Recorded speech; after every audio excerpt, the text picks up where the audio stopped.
अॻिते वधंदे नज़र विझंदासीं मुख़्तसिर ख़बरुनि ते।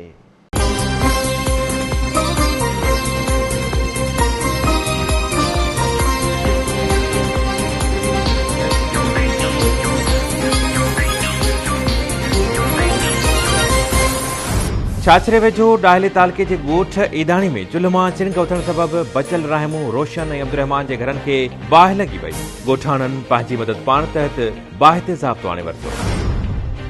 कंदकोट वेझो ॻोठ ग़ुलाम सरवर सोरियाणी में अटे जी चकीअ खे ओचितो बाहि विकोड़े वरितो। बाहि लॻण सबबि अटे जी चकी मुकमिल सड़ी वई। इतला ॾियण बावजूद फायर ब्रिगेड अमलो न पहुतो।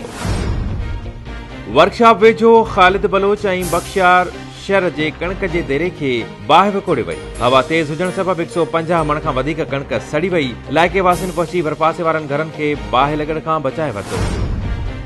ठटे में PST टेस्ट पास उम्मीदवारनि ऑफर ऑर्डर न मिलण ख़िलाफ़ हयात शोरे, नसरुल्ला खत्री ऐं ॿियनि जी अॻवानी में एहतिजाजी मुज़ाहिरो करे नारेबाज़ी कई।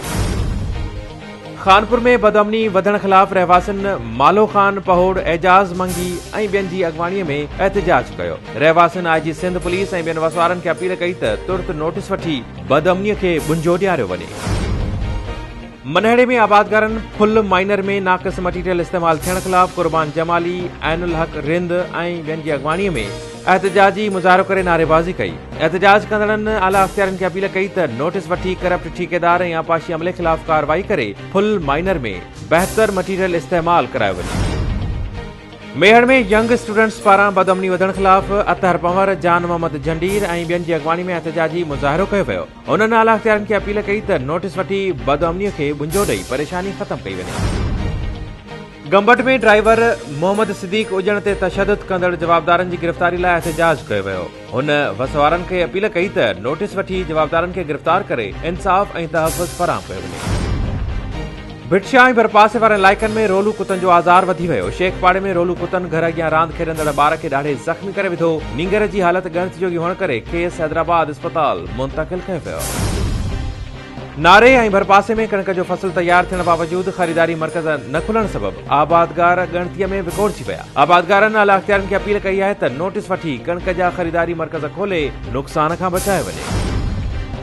वाही बांदी में डॉक्टरनि जी मुबैना ग़िफ़लत सबबि फौत थियल नींगर जे वारसनि इंसाफ़ लाइ शरीफ़ लगारी, अब्दुल्ला लगारी ऐं ॿियनि जी अॻवानी में एहतिजाज कयो।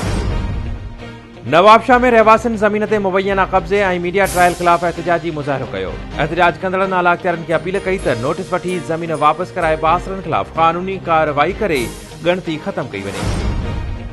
गढ़ी खैरे में क़ौमी अवामी तहरीक पारां अब्दुल जब्बार सिंधी, गुल मुस्तफ़ा जमाली ऐं ॿियनि जी अॻवानी में बुनियादी सहूलियतुनि जी खोट ख़िलाफ़ एहतिजाजी मुज़ाहिरो कयो वियो। एहतिजाज कंदड़ कारकुननि अपील कई त फौरी तौर ते नोटिस वठी बुनियादी सहूलियतूं फराहम कयूं वञनि।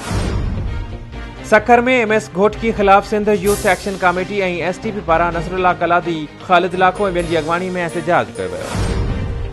फरीदाबाद में सरकारी पब्लिक लाइब्रेरी जे क़याम लाइ शागिर्द इत्तेहाद पारां अब्दुल नबी चांडियो, समद बिरोही, सलीम चांडियो ऐं ॿियनि जी अॻवानी में प्ले कार्ड ऐं बैनर खणी कार स्टाफ खां एहतिजाजी मुज़ाहिरो करे सिटी गेट ते धरणो हयो वियो। हुननि तक जे चूंडियल नुमाइंदनि DC दादू ऐं तेल गैस कंपनी जे आला अमलदारनि खां घुर कई त लाइब्रेरी जी सहूलियत ॾेई नौजवाननि में वधंदड़ बेचैनी ख़तम कई वञे।